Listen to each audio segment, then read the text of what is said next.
Muy buenas tardes a todos, queridos amigos. Saludamos a nuestros 123.500 suscriptores y creciendo. ¿eh? Así que invitamos a todos nuestros amigos que, por supuesto, se suscriban, pónganle me gusta y compartan con sus amigos. ¿Por qué lo recibimos con esta imagen?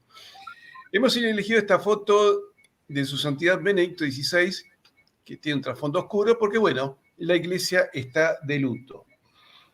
Benedicto XVI nació como Joseph Aloysius Ratzinger en Marktl, Alta Baviera, 16 de abril de 1927 y acaba de morir 31 de diciembre de 2022. Fue el Papa 265 de la Iglesia Católica y el séptimo soberano de la Ciudad del Vaticano desde el 19 de abril de 2005 hasta su renuncia el 28 de febrero de 2013. Participó en el Concilio Vaticano II, fue arzobispo de Múnich y Frisinga y nombrado cardenal por el Papa Pablo VI.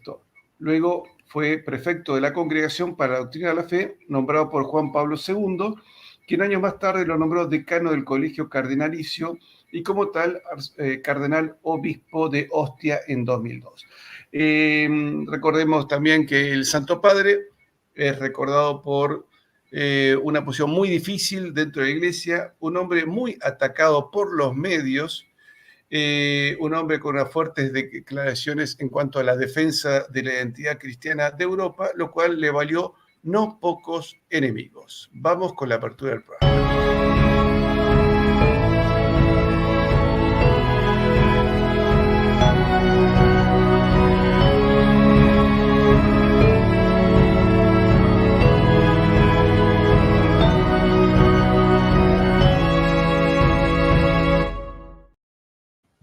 ¿Qué tal? Buenas tardes. Y los recibe un amigo, Fernando Romero Moreno, profesor y amigo, y compañero de diatribas. Tenemos que hacer algún día un programa de historia, pero hoy vamos a tratar un tema particular que tiene que ver más que nada con la historia de la iglesia. Fernando, ¿cómo estás? ¿Qué tal, Patricio? Gracias por invitarme y saludos a tus seguidores. Fernando también tiene su canal de YouTube. Comentanos el nombre de tu canal. Nueva Derecha Argentina. Perfecto. Además es autor de un libro titulado Nueva Derecha Argentina que les recomiendo muchísimo porque toca, digamos, todos los aspectos ideológicos, doctrinales que van tanto el liberalismo, el conservadorismo, el nacionalismo católico, el carlismo, todas las influencias que tiene. Es un libro de consulta para todo aquel que le interese la ciencia política y que les interesen los problemas argentinos. Fernando, pues, ¿se puede conseguir por dónde? ¿Por Amazon o algunas librerías? No, sí, por Mercado Libre es más fácil. En el sitio del Grupo Unión, que es la editorial que lo publicó, para los que son de Buenos Aires, además Grupo Unión tiene su, digamos, local propio en San Isidro, pero lo más fácil es eso, pedirlo por Mercado Libre. Los que vivan cerca de Bellavista, si son argentinos y son de Buenos Aires, yo tengo para vender también libros, ¿no? Así que... Perfecto. Se comunican, ya saben, nos mandan un correo a info@patriciolons o también acá info@comunidad hispanista y nosotros se lo derivamos. Hoy, como siempre, con la Cruz de San Andrés, pero hoy más que nunca, porque San Andrés era el hermano de San Pedro, el primer papa, y también muere mártir. Los dos mueren mártires. Hoy estamos en una situación muy particular. La muerte de Benedicto XVI. ¿Qué va a ocurrir ahora? Pero además creo que es un hombre que sufrió un cierto martirio en vida, porque fue un hombre muy castigado por los medios. De hecho, algo que me llamó la atención hoy a la mañana, cuando me entero de la muerte de él, pongo todos los noticieros y silencio de radio absoluto. En ningún canal argentino encontré una noticia sobre el fallecimiento de Benedicto XVI. Sí vi una sobre la muerte de Pelé. Pero yo siempre digo, habría que ser coherente, porque Pelé, vamos a mostrar una foto muy curiosa, que acaba de morir también, una vez lo conoció al Papa Benedicto XVI. Y en ese encuentro, lo curioso es que, ¿cómo se llama? Que Benedicto XVI no lo reconoció. Y le pregunté, ¿dónde es? De Brasil. Ah, qué bien. Y Pelé, que era un hombre muy ubicado, que acaba de morir con 82 años, le sonrió, besó el anillo de San Pedro y se retiró y no hizo ningún comentario, porque en el fondo él dice, bueno, yo soy un futbolista muy conocido, es cierto, pero él es el pontífice de la Iglesia Católica, por lo tanto no se sintió para nada mal. No hacía algún futbolista nuestro muy conocido que cuando trató con los papas parecía que él se sentía papa, ¿no?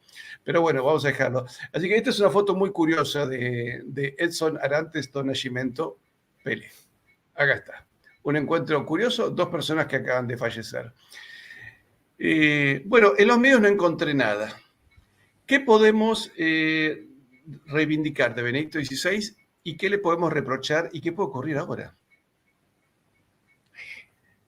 A ver, estamos hablando de un papa que además fue un gran teólogo y con una influencia muy grande, sobre todo en el mundo occidental, en todo el planeta, pero sobre todo en el mundo occidental. Entonces, obviamente, en un par de minutos no podemos hacer un análisis con justicia de todo lo que le debemos y al mismo tiempo señalar posibles errores. Lo que yo te voy a decir es dos cuestiones que para mí, de alguna manera, significan las glorias más importantes de Benedicto XVI. Primero, esto no tiene que ver tanto con lo religioso. Estamos enterrando al último gran pensador de Occidente, al último gran pensador consciente de lo que es la civilización occidental y cristiana. Y estoy hablando de alguien en la línea del pensamiento clásico, de Sócrates, de Platón, de Aristóteles, de Cicerón, de San Agustín, de Santo Tomás. Vos me decías que era más cercano a San Agustín que a Santo Tomás de Aquino, ¿no? Sí. Benedicto XVI no era tomista, era más bien agustiniano y arrancó su teología y nunca se desprendió del todo de ciertas tesis de la Nouvelle Théologie, de la teología progresista, aunque se lo presente habitualmente como un papa conservador, pero un papa muy consciente de lo que ha significado Europa para la civilización y lo que es la civilización occidental. Entonces, eso en primer lugar debería llamar la atención de todos los que formamos parte de esta civilización. Y lo segundo es que aún habiendo sido perito conciliar y siendo un papa del Concilio Vaticano II, lo mismo que Juan Pablo II, sin embargo, ya desde aquel momento no estuvo de acuerdo en cómo se hizo la reforma litúrgica. Es decir, no es una cuestión posterior que él la revisó. Como te decía, fue un gran teólogo, muy profundo, muy sabio, con grandes aportes en el campo de la teología, también con algunos errores desde la fe católica, en cuanto a doctor privado, pero que uno de los temas que tenía más claro era justamente la cuestión litúrgica. Y si desde aquella época, te estoy hablando del año 69, 70, 71, él fue crítico de la reforma litúrgica, su gloria es haber podido, cuando fue elegido papa, comenzar una tarea de restauración de la liturgia tradicional en la iglesia, ¿no? Creo que eso lo redime de muchos otros errores que pueda haber cometido. Tenía clara la importancia del culto debido a Dios, de lo que significa la liturgia, lex orandi, lex credendi, y cómo había que preservar la liturgia de siempre. En uno de los documentos, de los dos documentos que sacó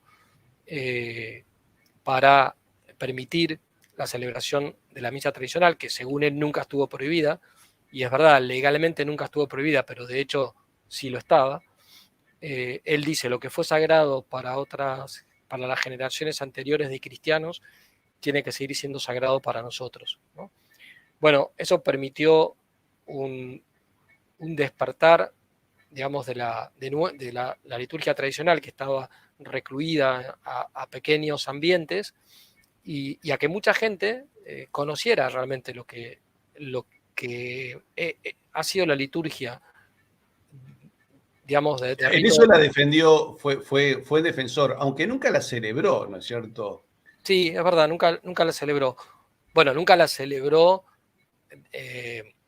después de la Reforma. Evidentemente, él se ordenó sacerdote antes y tuvo que haber celebrado la misa tal como se celebró hasta el año 69. Pero lo que voy es que mucha gente pudo conocer, pudo profundizar y pudo comenzar a participar de la liturgia del rito romano, que es el más antiguo en la historia de la Iglesia. Sí, Y tiene raíces en el siglo IV y fue canonizada en el Concilio de Trento con la encíclica Quoprimum Tempore, que la decretó a perpetuidad, que no podía ser abolida. De ahí fue la disputa donde Monseñor Lefebvre aparece defendiéndola. Escúchame, veamos algunas características de Benedicto XVI. Dominaba 6 idiomas, aunque hablaba 10: alemán, italiano, francés, latín, inglés y español, pero leía griego antiguo y hebreo. Recibió 8 doctorados honoris causa y fue miembro de varias academias científicas de Europa. Y además es un experto pianista. Su compositor favorito era Mozart y fue el 6º papa alemán desde Víctor II y el más longevo de la historia y considerado uno de los 100 hombres más influyentes del mundo. Eh, ¿Cuál es su relación particular que tendría con los distintos papas? Veamos lo siguiente. Él tuvo una relación interesante. A ver, primero vamos a ver cuáles fueron los papas de este siglo, ¿no? Y para darnos una idea de cómo cambió la situación. A la izquierda lo vemos a San Pío X, autor de una famosa encíclica antimodernista, Pascendi Dominici Gregis, que él se enfrenta a la infiltración dentro de la Iglesia con su secretario de Estado, el español Merri del Val, y de hecho él es elegido en un cónclave donde se había elegido antes a un modernista, el cardenal Rampolla, acusado de masón. Luego lo sigue Benedicto XV, que en realidad trató de conciliar modernismo y tradición, lo cual no termina nunca bien esas cosas, y asume Pío XI, Achille Ratti, que por el contrario, él favoreció todo lo que fuese el modernismo en la Iglesia, generando un gran perjuicio. Pero curiosamente, su sucesor Pío XII trata de volver para atrás. Ahora, cuando Pío XII trata de salvar la Iglesia y le piden un concilio, él recibía cartas de distintos obispos y ya veía que algunos obispos directamente planteaban herejías. Decide no abrir el concilio, y el concilio sí lo hace Juan XXIII, con lo cual se abre directamente un viento modernista en la Iglesia y se cierra el mensaje de Fátima, Garabandal, etcétera, etcétera. Todo eso queda como tapado. Pablo VI continúa con la reforma y luego lo sucede Juan Pablo I, que parece que vio de muy chiquitito en Argentina, Albino Luciani, que él dice, bueno, vamos a ver qué pasa con el Banco del Vaticano. Ahí hay algo raro, y termina muriendo a los 33 días sospechosamente. Lo sucede Karol Wojtyła, un hombre cuya preocupación más que nada era el comunismo, pero el hombre teólogo de Wojtyła era Benedicto XVI, ¿cierto? Ahora, tras Benedicto XVI, en una situación muy particular de renuncia, detrás de lo cual se habla de hasta grupos mafiosos, la mafia de San Galo, determinados grupos de presión, asume un papa absolutamente distinto, que es Francisco, que no parecía tener mucho que ver con él, ¿no es cierto? ¿Hay un corte absoluto entre uno y otro? A ver, yo creo que muchas de las cuestiones que ha planteado el Papa Francisco, y sobre todo las más heterodoxas, no nacieron de un día para el otro. Es decir, no se pueden entender sin los errores propios de los pontificados anteriores y sin los errores que también hay en el Concilio Vaticano II. Yo no soy un crítico del Concilio Vaticano II en su totalidad. Creo que como acontecimiento histórico ha sido muy perjudicial para la Iglesia Católica, Sus documentos, en cambio, pertenecen al magisterio de la Iglesia y hay que aceptarlos de acuerdo al valor que tiene cada documento e interpretarlo de acuerdo a la tradición de la Iglesia.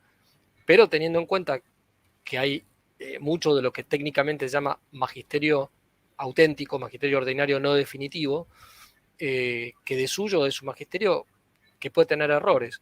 Entonces yo creo que en Vaticano II hay una enorme cantidad de enseñanzas que no tienen ninguna incompatibilidad con la tradición de la Iglesia, con la verdad católica.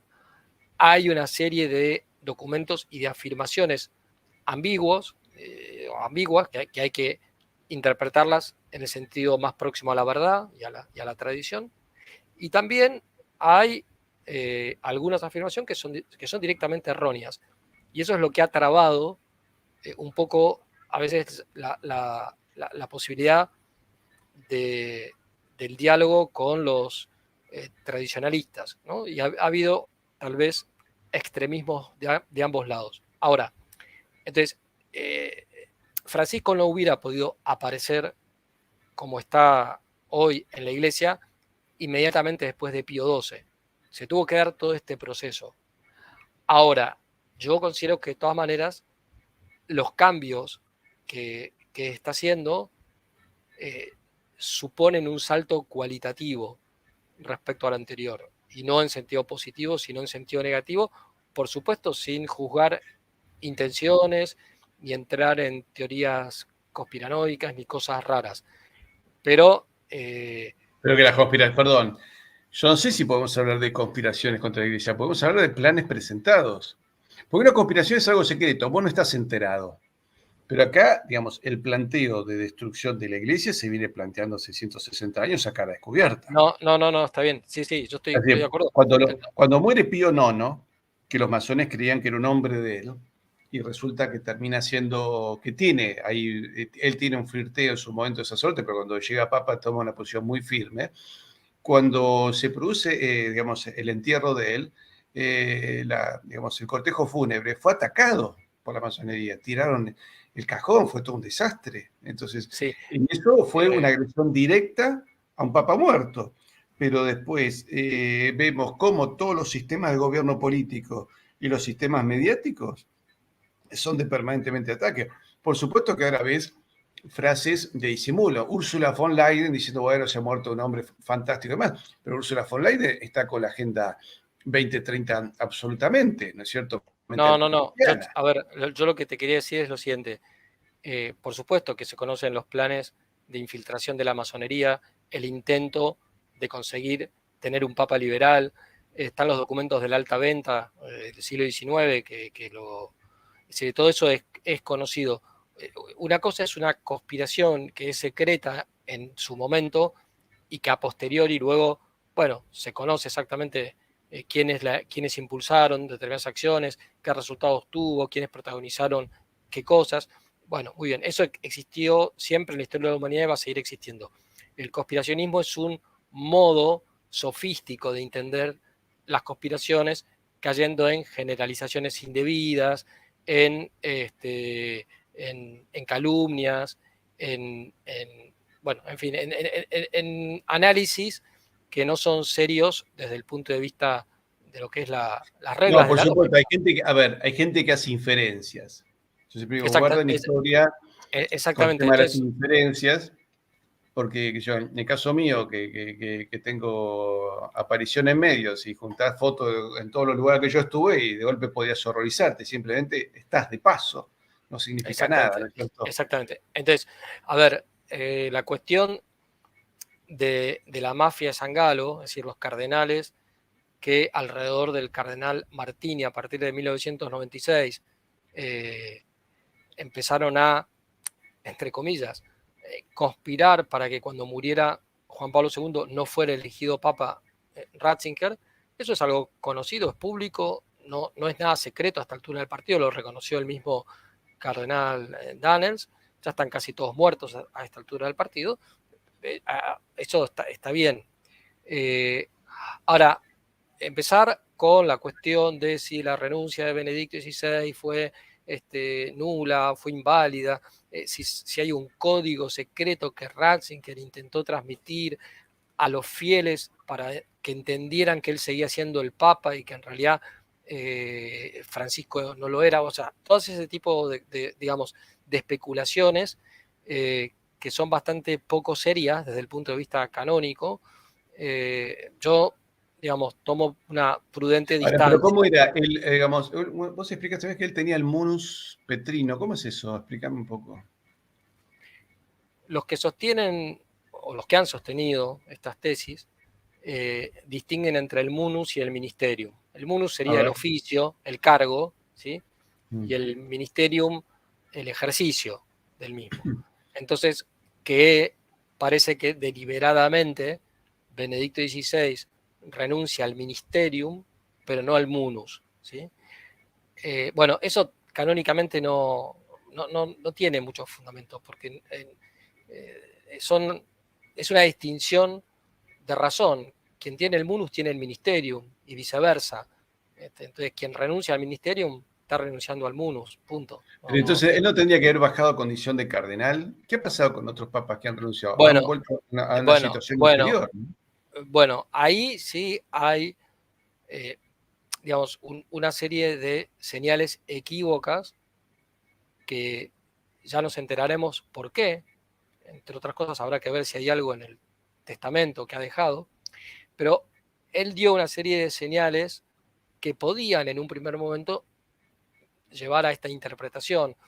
El uso de seguir vistiéndose como papa, de seguir firmando como Benedicto XVI, el haberse quedado en el Vaticano, e incluso su secretario privado, Monseñor Gaswain, al hablar en un momento de que se había innovado con un tipo de papado nuevo donde había dos sujetos, ¿no? Uno activo, que sería Francisco, y uno pasivo o contemplativo, que sería Benedicto. Eso es un disparate de acá a la China. Es decir, si eso fuera así, efectivamente, o la renuncia de Benedicto es nula, o lo que está diciendo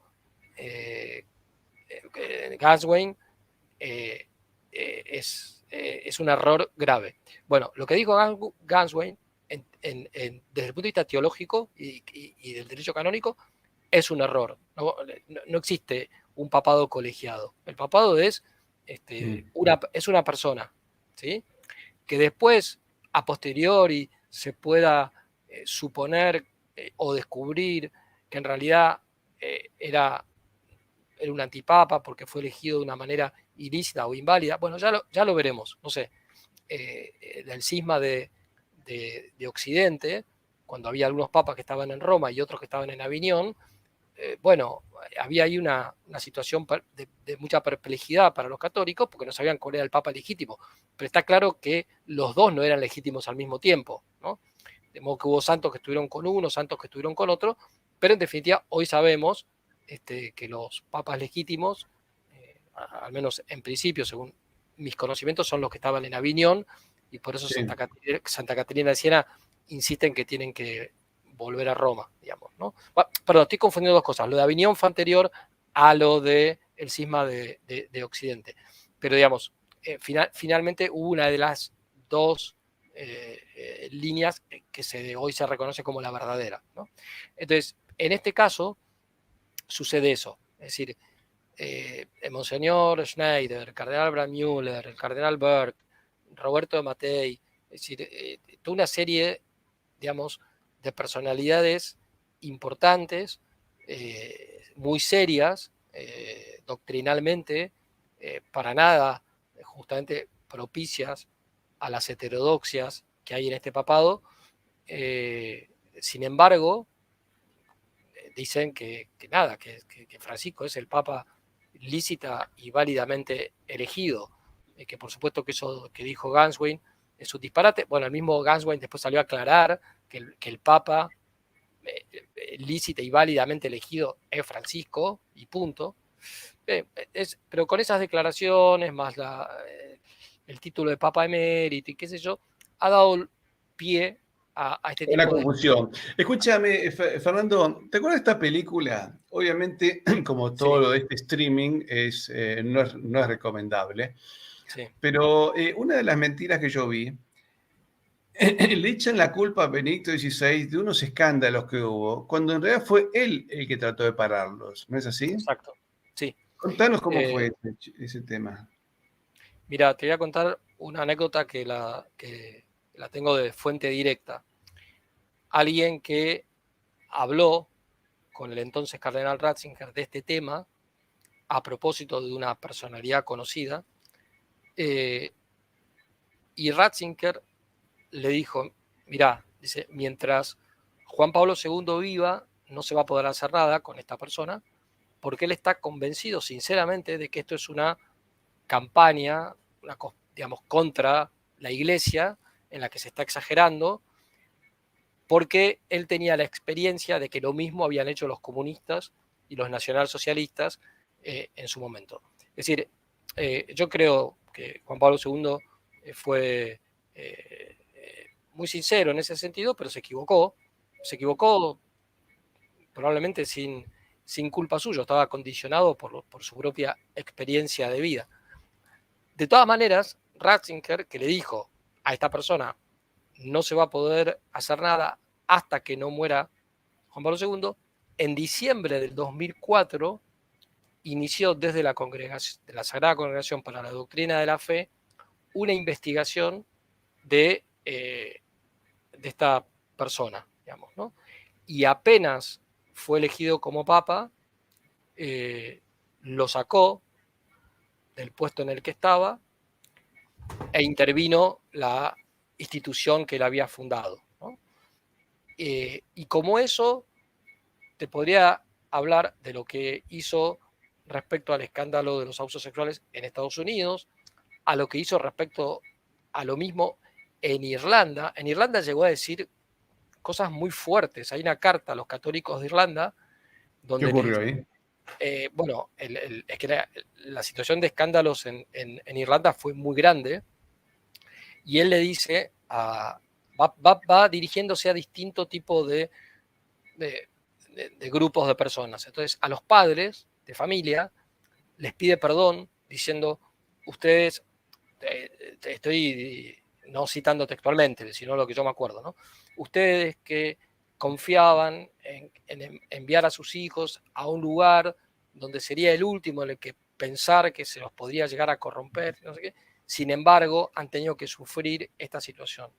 A los sacerdotes, ustedes que debían garantizar, han traicionado a Jesucristo, han traicionado a la iglesia. Bueno, y en un momento dice, refiriéndose a cómo se manejó esta situación con anterioridad, dice que esa práctica de tapar el asunto, enviar a un supuesto sacerdote pedófilo a otra diócesis, etcétera, dice, por un mal sentido de defensa de la unidad de la iglesia y de la santidad de la iglesia.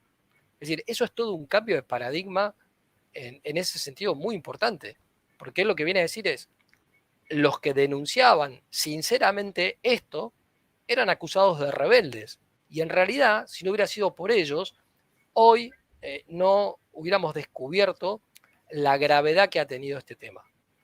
Entonces, no solamente encaró el asunto desde el punto de vista de dejar de tapar asuntos que se tenían que, bueno, de ser juzgados en cada lugar por la autoridad competente, sino que también modificó el Código de Derecho Canónico para los procesos que tenían que ver con este tipo de cuestiones dentro de la Iglesia. Y ahí se ganó uno de los sectores enemigos más importantes, que es el lobby gay que hay dentro de la Iglesia Católica.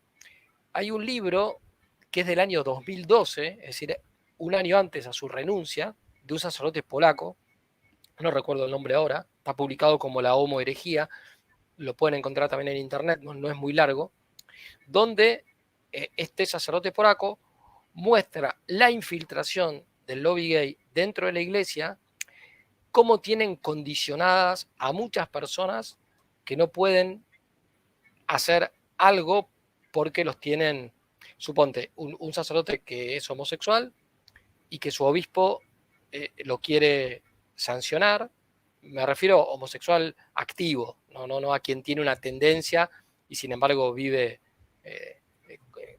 bien moralmente. Sí, ¿no? puede vivir, digamos, sin vivir de esa manera. Exactamente. Hoy no debería ser posible eso a partir de justamente de las reformas de Benito XVI, porque no puede ser ordenado sacerdote alguien que tenga una tendencia homosexual marcada o una tendencia menos marcada, pero que no ha sido definitivamente erradicada. Bueno, pero volviendo a lo que decía este sacerdote polaco, entonces hay presbíteros homosexuales que saben que su obispo los va a sancionar y entonces le dicen, si usted me sanciona por esto, yo denuncio su participación en tal negociado o en tal situación ambigua. Están todos Entonces, atados, ¿no? y claro, y llevan décadas esto ya, imagínate la cantidad de trenzas que hay adentro. Entonces, ese lobby gay no lo podía, digamos, manejar de ese modo a Benedicto XVI, porque él no había estado involucrado en ningún hecho, ni siquiera en uno que recientemente ha sido discutido, no era estrictamente una, una complicidad de Benedicto con este asunto. Entonces, le hicieron la guerra imposible desde adentro. Eso lo decía este sacerdote, yo lo leí en el año 2012 y bueno, y tomé, digamos, como más conciencia de la gravedad del hecho, lo cual luego se agrava cuando se sabe que dentro de la Iglesia Católica, en una situación que no es igual a la de la sociedad civil, dentro de la Iglesia Católica, el 80% de los casos de abusos sexuales han sido cometidos por homosexuales, por personas con tendencia homosexual. La proporción no es la misma en la sociedad civil. Entonces, no se puede acabar con el problema de los abusos si no se ataca a la raíz. Y eso es lamentablemente lo que se está negando, digamos, desde Roma y desde la mayoría de las instancias de gobierno de la Iglesia, no se quiere reconocer eso. Entonces, presuntamente, este pontificado parece que es el que ha tomado el toro por las astas, pero la realidad es que no solamente no está yendo a las raíces, sino que está promoviendo a personalidades íntimamente vinculadas o que son referentes del lobby, ya no homosexual en sentido genérico, al lobby LGBT concretamente. ¿De qué estamos hablando? A ver, estamos Déjame, hablando básicamente digamos, de un grupo de poder que está actuando, claro, que te tiene digo, esa costumbre, pero básicamente el tema es un grupo de poder. es un grupo de poder y entonces si vos apoyás a uno de esos referentes, como es el padre James Martin, por ejemplo, entonces después no podés decir que estás peleando seriamente contra el abuso porque lo redujiste al Estado laical, al cardenal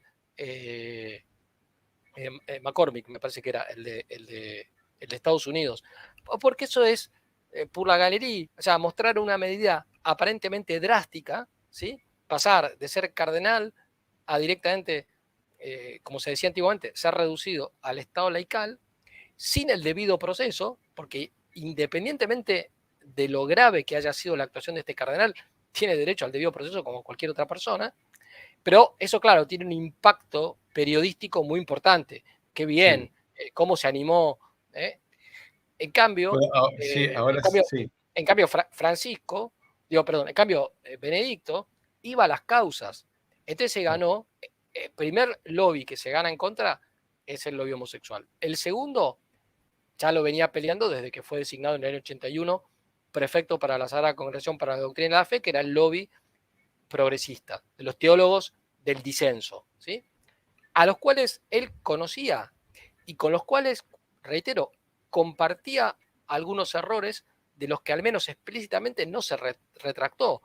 De algunos sí, por ejemplo, cuando se discutió todo el tema de la comunión de los divorciados, puestos a casar, Benedicto corrigió un libro suyo del año 71, 72, donde era medio ambiguo lo que había enseñado, y lo corrigió para que quedara claro que él consideraba que no pueden acceder a la Sagrada Comunión personas divorciadas vueltas a casar. En otros Escúchame, casos, sí. espera, entonces, independientemente de que él estaba vinculado a cierto sector progresista,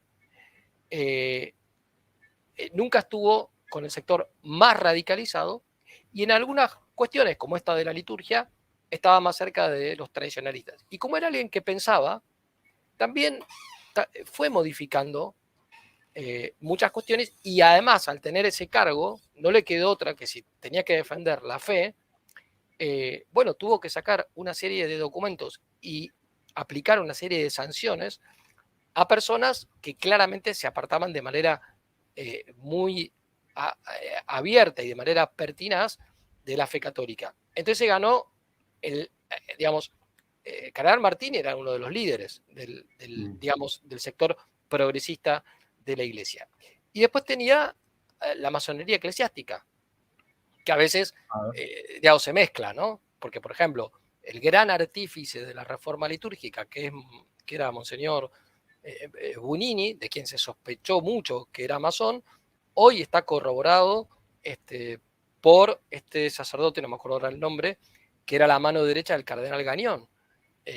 Cardenal Gañón le hizo un informe a Pablo VI que le llevó 3 años de la infiltración masónica dentro de la iglesia y se lo presentó. Bueno, Bunini era masón. Como él, ha habido otros, y hay otros, obispos y cardenales, que son masones. Y si hay algo, pese a los errores que puedan haber tenido en otros aspectos, que Benedicto XVI y que Juan Pablo II tenían claro, es que la masonería es un enemigo. Entonces, claro, con todo ese frente interno complicado, es lógico que se le hiciera difícil gobernar. Creo que se lo dijo esto a Monseñor Feré de la Fraternidad Sacerdotal San Pío X. Creo que algo así como que él daba una orden, pero la orden no salía de la puerta de su despacho, ¿no? Algo Algo, ¿te así. acordás que vos sabés que eso se ve en todas personas que intentan parar algo, ¿no? Pío XII decía que su autoridad terminaba en la puerta de su despacho. Acordate el escándalo que hubo cuando la hermana Pascualina, que era la secretaria, una monja alemana que tenía Pío XII, se tuvo que cruzar delante del cardenal, creo que Tisserand era, que se acerca y le habla de una manera tan grosera al Papa que, digamos, Pío XII se sorprende y la monja esta le dio un sopapo a un cardenal, que es como que me digas hoy, un cabo del ejército de España le da un sopapo a Pedro Sánchez para defender al rey. Dice, bueno, no, pará, ya está. Ese jefe de Estado y le da un sopapo, o le da un sopapo a un general, mejor dicho, Sí. a un general, que sería la comparación, ¿no es cierto? Y realmente ya él decía que no tiene ningún poder.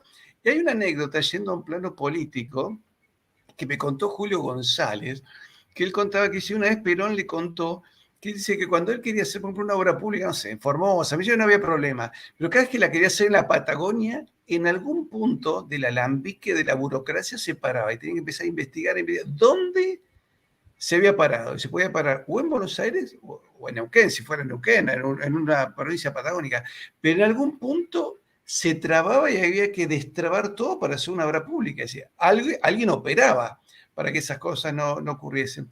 Escúchame, otro de los temas que me parece que es interesante tocar es las advertencias que había hecho Benedicto XVI con respecto a España. Sí. Acá lo tenemos con los reyes eméritos. Y acordate que dicen que él tuvo una conversación con un funcionario español que le dijo, el diablo quiere acabar con España. Sí. En el fondo siempre estamos viendo, entonces los lobbies que se meten, los lobbies masónicos o los lobbies de las prácticas sexuales que fuese, siempre tiene que ver con algún tema que es la destrucción final de la identidad, ¿no es cierto? Sí. Sí, yo sí conozco esas declaraciones. Obviamente sí, las comparto. No creo que solamente sea con España, pero creo que España ha tenido un papel preponderante en la construcción de la cristiandad, en su defensa, y además en una defensa bastante avanzada, porque podríamos decir que con todas las críticas que haya que hacer respecto a la historia de España en el medio, sobre todo a partir de los Borbones, pero España deja de ser oficialmente católica del Estado con la Constitución del 78. Digamos que hasta el año 75 España fue un catejón también. Un Claro. catejón pequeño, si se quiere, pero como también, en algún sentido, a pesar de sus problemas, Juan Pablo II y Benedicto XVI también lo fueron, ¿sí? Entonces, bueno, y además España no es solamente la España peninsular, sino también la hispanidad, la comunidad de pueblos que somos herederos de la España del siglo de oro.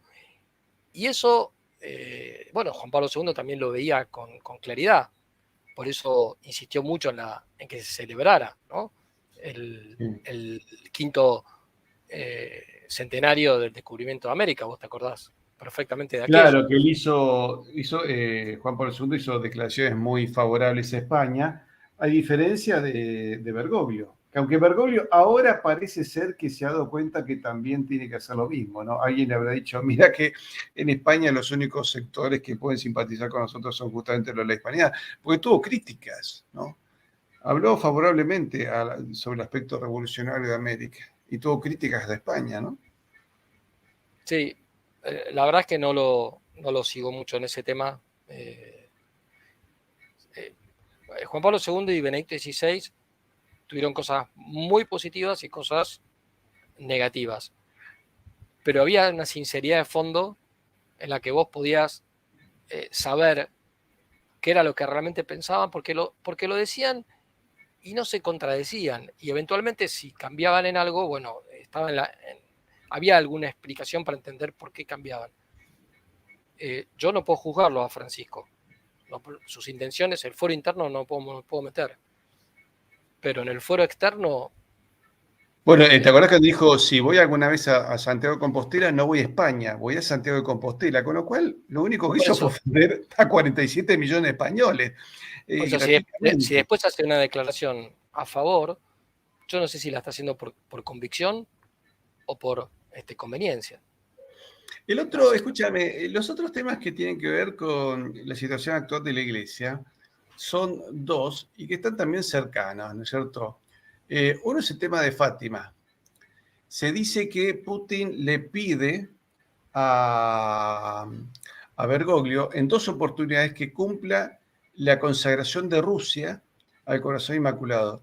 Y la primera vez hay una declaración del cardenal Müller diciendo que Fátima no estaba en la agenda del Papa, ¿cierto? Lo cual es por lo menos raro. Y luego dicen que la segunda vez que Putin le pidió, él dijo no y no me lo vuelvas a pedir. Incluso se ha negado a declarar el dogma de la corredención de María, ¿no? Que es el quinto dogma mariano que se viene pidiendo hace años, y se ha negado absolutamente. Siempre la muestra dice, no, es como una servidora. O sea, es el primer papa que ha tratado como de minimizar la presencia de María. Sí, que se niega la declaración del dogma, hasta ahí no habría ningún problema, porque si no están dadas todavía las condiciones como para macanudo. Pero no es eso. El problema es cuando dice no es necesario. O sea, la iglesia no necesita, la Virgen no necesita ese tipo digamos, de declaraciones. Hay en latín una expresión muy clásica dentro de la Iglesia Católica que la recoge San Alfonso, San Luis María Grinón de Montfort, o sea, de María nunquam satis.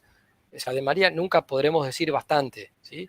De hecho, no ha habido herejías marianas en el sentido de considerarla como si fuera una divinidad, digamos, ¿no? Claro. Hubo alguna vez, alguna cosa muy pequeña, pero en general no. Entonces, más bien, los católicos y sobre todo los hispánicos nos hemos distinguido por honrar de una manera muy especial, con culto de hiperdulía, como se llama estrictamente, el culto a la Virgen, y entonces, y los papas lo mismo, y sobre todo estos últimos... Aunque, viste, los testigos de Jehová insisten que nosotros adoramos, no adoramos. Nosotros no adoramos, Veneramos. veneramos. Ellos tienen un problemista con el idioma y con la interpretación. Antes de hacerse testigos de Jehová, que investiguen bien cuál es la doctrina de la iglesia y después pidan, pero siempre deciden sobre el vacío. Sí, pero respecto de Fátima, hay cosas un poco contradictorias. Primero, a poco de iniciar su pontificado, él consagró el pontificado a la Virgen de Fátima, Francisco, ¿no? Lo cual en principio es una cosa buena. Luego hizo una consagración al comienzo, no sé si de este año o el año pasado, cuando ya las cosas estaban muy tensas entre Rusia y Ucrania. Pero, digamos, no me queda claro a mí que esa haya sido la consagración tal como la pidió la Virgen, ¿sí? Hasta el momento, la que más se acercó a lo que la Virgen de Fátima pidió fue la que hizo Juan Pablo II en marzo del 84, y sin embargo, tampoco Es fue incompleta. exactamente, no fue totalmente completa, digamos. Entonces, en principio eso estaría, digamos, pendiente. Fernando, Si, mira, bueno, no, termina. Después te quiero preguntar algo sobre el concilio, que acá hay muchas opiniones. Sí. si hay una parte del secreto que no fue revelada, no sé, es un tema en el que no me meto, pero si es cierto, como afirman algunos, que efectivamente hay una parte no revelada y que se refiere a la apostasía de la Iglesia, bueno, se entiende con más razón por qué lo taparon durante bastante tiempo, ¿no? Eso por un lado, ¿no? Ahora, hay otra aparición que me parece que hoy es importante que la tengamos en cuenta. Sabemos que las revelaciones privadas, aún las que la Iglesia ha aprobado bajo digamos, esa afirmación de consta la sobrenaturalidad de los hechos, que es el caso de Lourdes, de Fátima, etc. Aún así, uno, si no cree en esas apariciones, no comete ningún pecado, No, ¿no? pero escúchame, acá hay algo que nos están Entonces, diciendo. espera, Sí.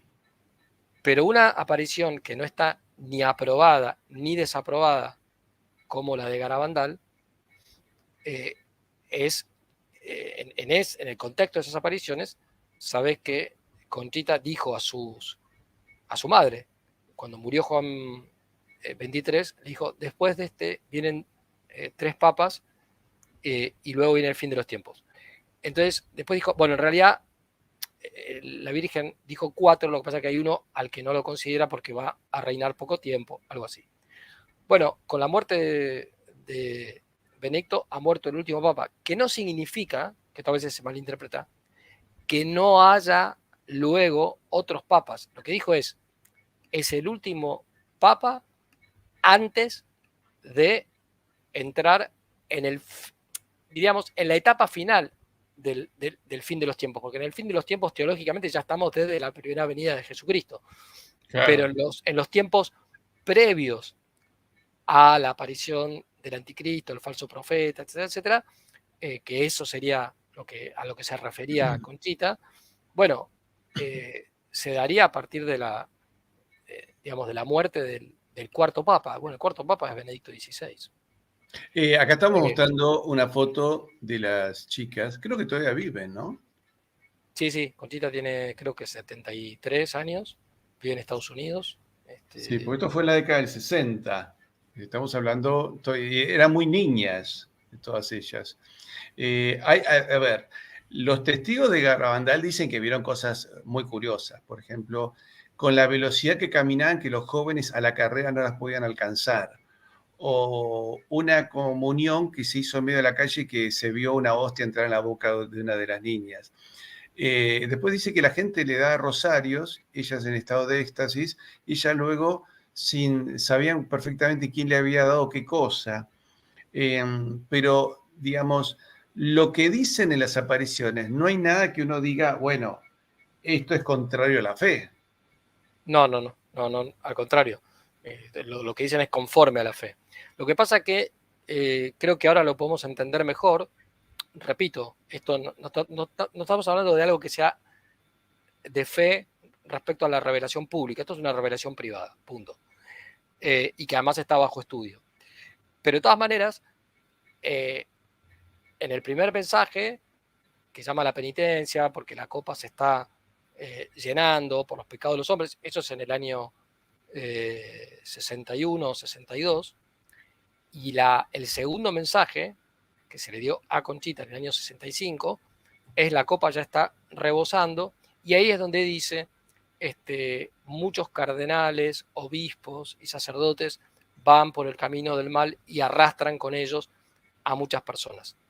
Que tanto a Conchita como a sus, digamos, a las otras chicas, entiendo, y a su familia, les parecía algo muy fuerte, ¿no?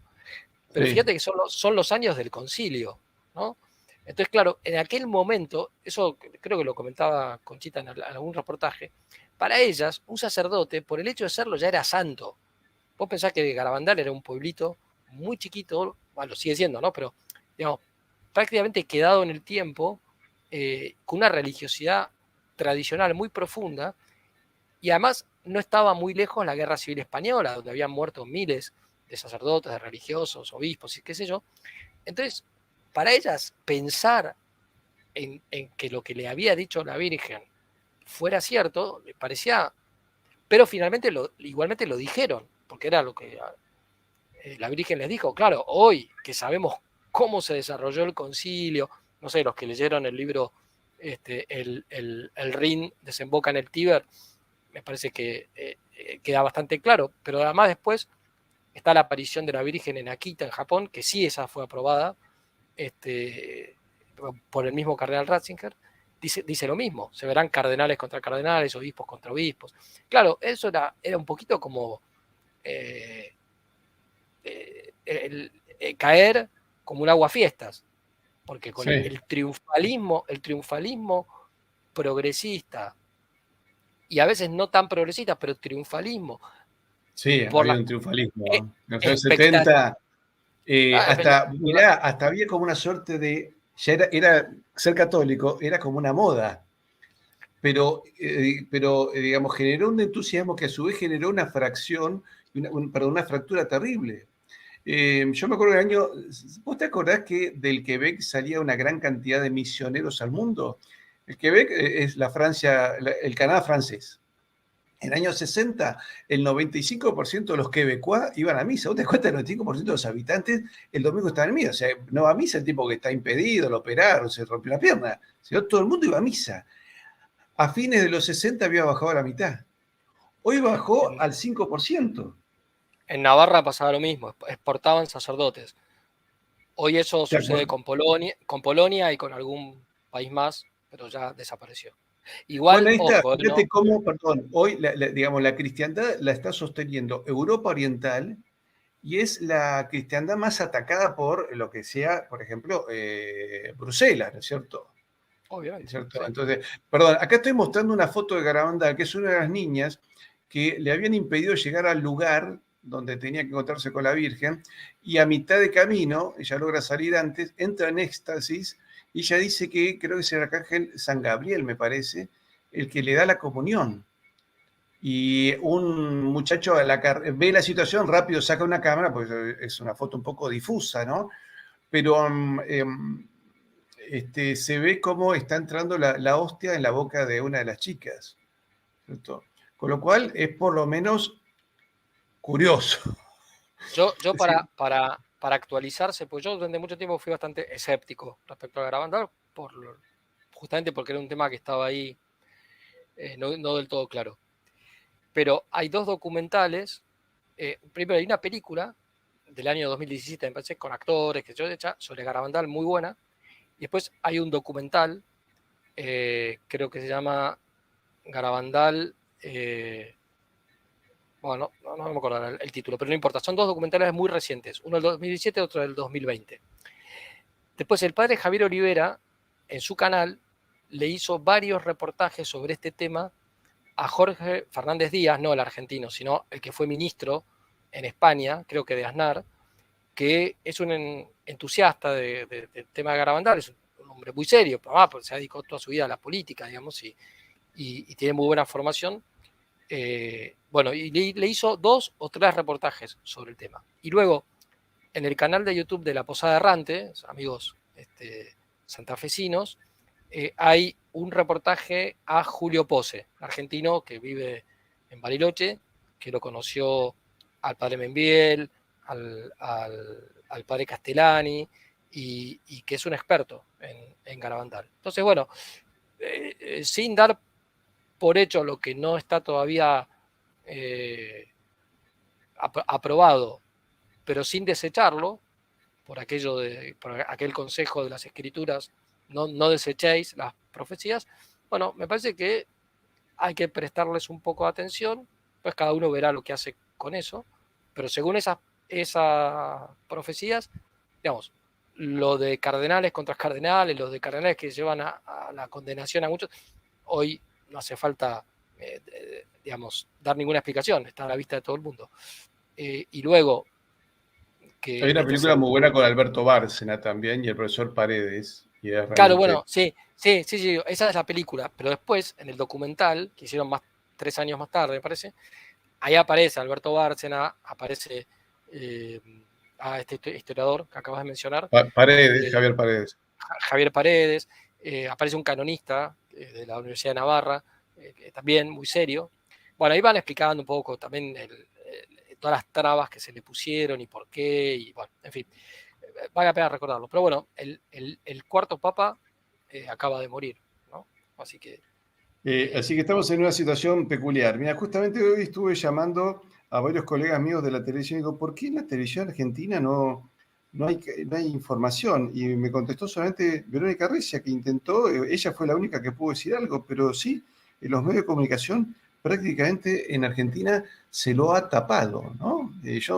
A mí me da la impresión de que hay un alineamiento político, obviamente a favor de Bergoglio. Escúchame acá, hay 20 minutos en TN que quedaron grabados, donde hace un reportaje a Sergio Rubín desde Roma, explicando un poco toda la situación, ¿no?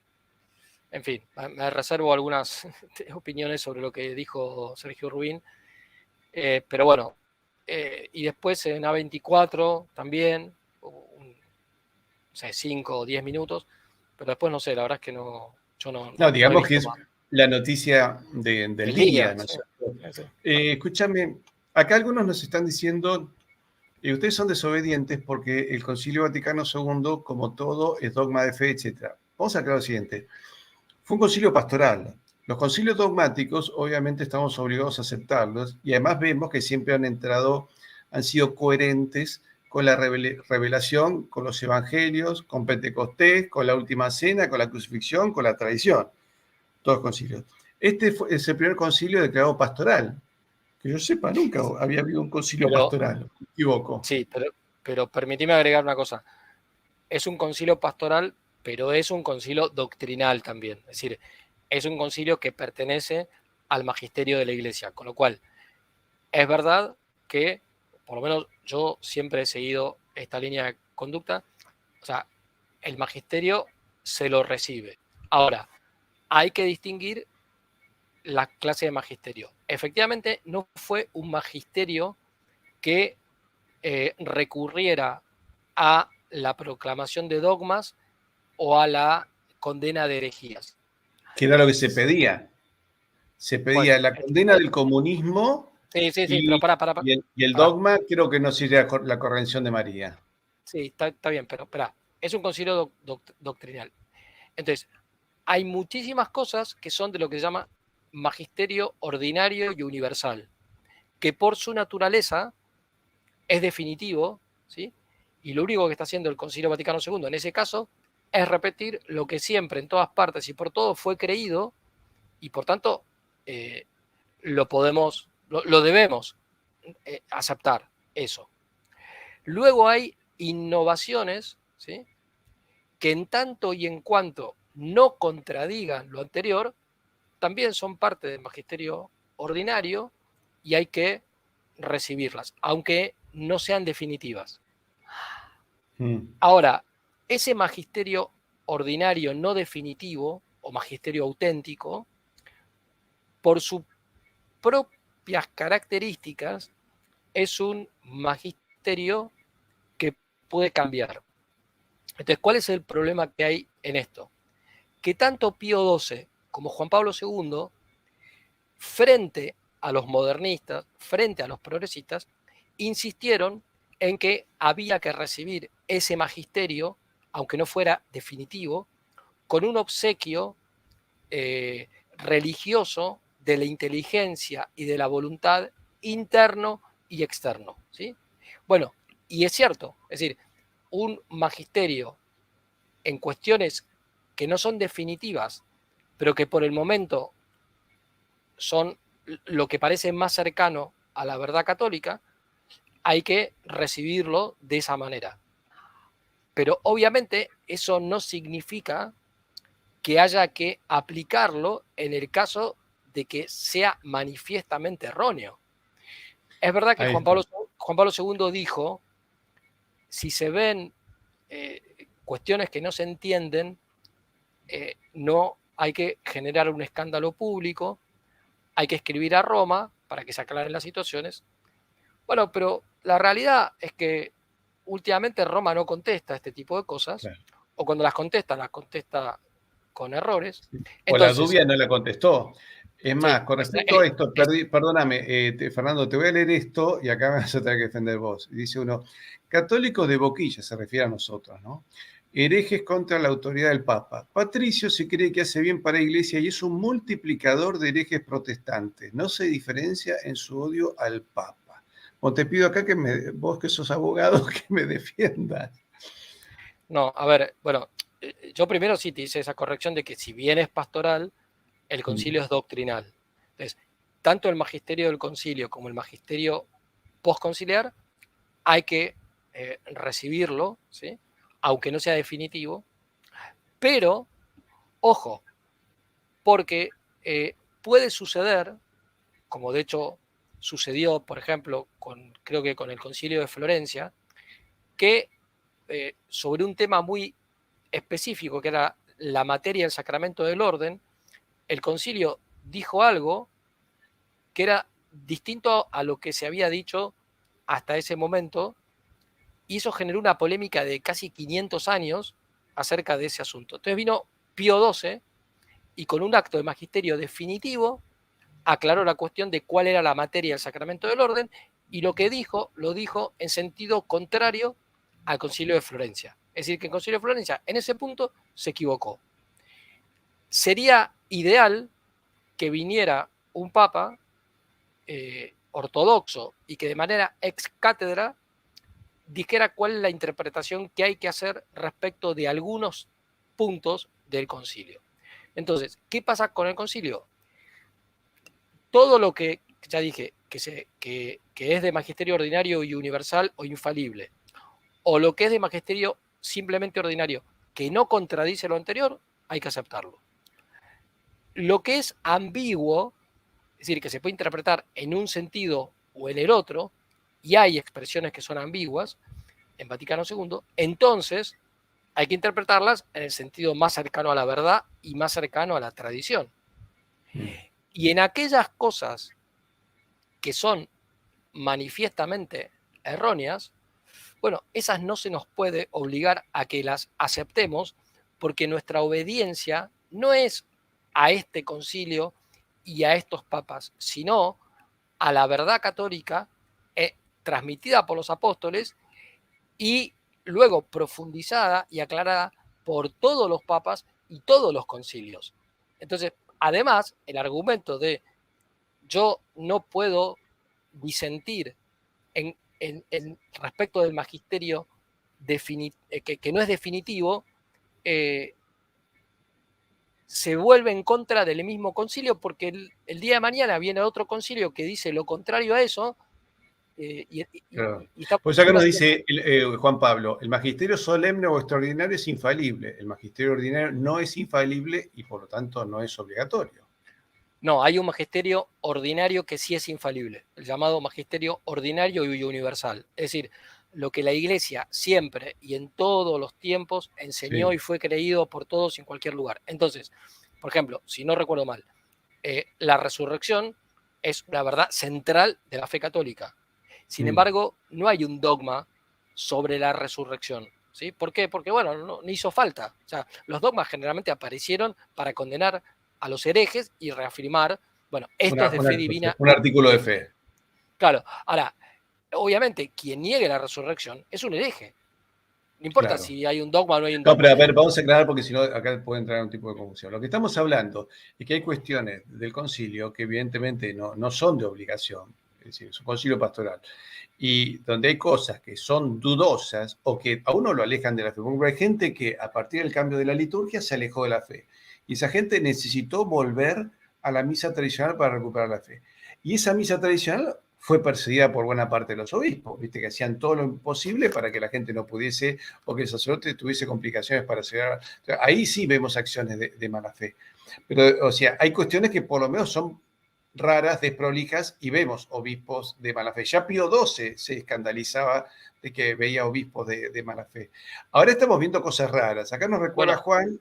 que Francisco ha negado él mismo ser el vicario de Cristo. Eso es cierto, ¿no? Parece que se ha sacado del anuario de la Santa Sede. Sí, del anuario, pero no ha dicho expresamente que no sea el vicario de Cristo en tanto y en cuanto es el obispo de Roma, y el obispo de Roma es el que tiene las,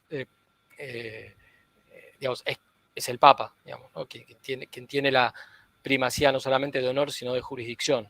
Ahora, eso no quiere decir que luego pueda cometer errores y pueda gobernar mal e incluso pueda enseñar errores. Lo que pasa es que la cuestión del Papa hereje, que es un tema que está estudiado, es complicada resolverla a nivel individual. Es decir, un papa puede caer en herejía y en el magisterio ordinario de todos los días, y sí, puede llegar a caer en herejía. Ahora, para que deje de ser papa, la herejía tiene que ser pertinaz, ¿sí? O sea, formal y pertinaz. Uno puede caer en herejía material sin darse cuenta. Dijo una cosa que por desconocimiento es una herejía, y te dicen, che, mira, no repitas esto porque esto es una herejía. Ah, bueno, y me corrijo, listo, es una herejía material. Ahora, si yo sé que es una herejía y la enseño como tal, y me ponen contra la espada y la pared y me dicen, o se retracta o lo declaramos hereje. Si un papa vuelve a insistir con la herejía, entonces la herejía es formal y pertinaz. Lo que pasa es que la gran discusión muy difícil de dilucidar es a quién le compete hacer eso, porque nadie puede juzgar al papa estricto sensu, digamos, ¿no? Entonces, Bueno, algunos dicen, el mismo espíritu de la doctrina. sí, pero a ver, el tema es, así como no podemos hacer una libre interpretación de las Sagradas Escrituras en contra de lo que el magisterio de la Iglesia ha enseñado, tampoco podemos hacer una libre interpretación de la tradición, y muchísimo menos una libre interpretación de si el Papa es Papa o no lo Por eso, es. acá nos dicen que nosotros somos los peores porque criticamos, que somos herejes. Entonces, en cambio, Ricardo nos dice, explica qué significa ex cátedra en temas de fe y costumbres, que allí el Papa sí es infalible. ¿Podés explicarlo? Ex cátedra es cuando el Papa, como cabeza suprema de la Iglesia, define como de fe divina y católica, es decir, como algo que está en la revelación, algo que tiene que ver o con la fe o con la moral, ¿sí?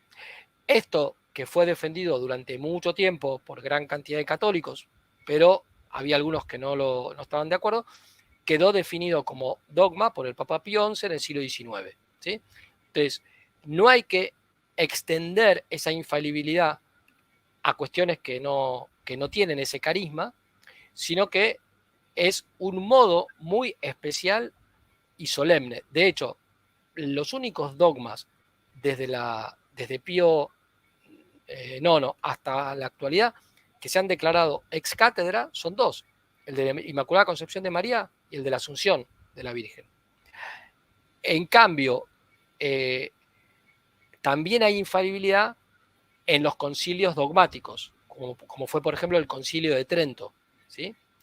Y luego hay infalibilidad en el llamado magisterio ordinario y universal, ¿sí? Por ejemplo, cuando Pablo VI recordó que no se puede separar voluntariamente la unión sexual y la procreación, y que por tanto es moralmente ilícito el uso de anticonceptivos, no lo hizo ni ex cátedra ni tampoco dentro de un concilio. Lo hizo como una enseñanza, pero de carácter definitivo, es decir, haciendo uso del magisterio ordinario y universal.